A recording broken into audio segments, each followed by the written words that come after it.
Metro प्रकल्प प्रसंग में सस्मित पात्र परे आगक आसी अरुण साहू कहते मेट्रो प्रकल्प डबल इंजिन सरकार को विचलित करिछि। बीजेपी सरकार रे बाम हाथ कौन करुछि डाहाण हाथ जाणुना। जड़े मंत्री कहते हेबार आवश्यकता रही आउ जड़े मना करुछंती।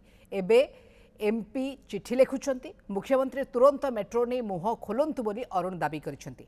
नवीन का समय ए प्रकल्प होइथिला कौनसी श्रेय पूर्व सरकार को देबाकू चाहूनाहांती।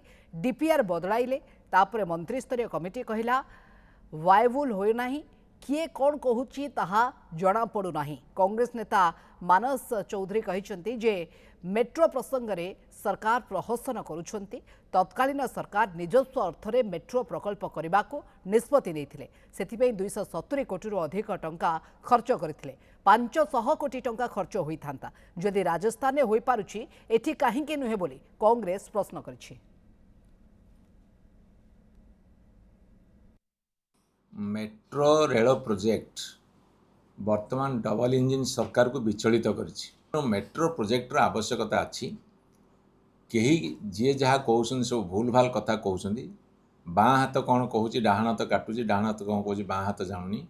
तेणु मान्यवर एमपींकर चिठीर प्रश्नर उत्तर केवल मान्यवर मुख्यमंत्री दिंतु एवं तुरंत लोकों भितर गोटे जो संशय अच्छी दूर करूँ।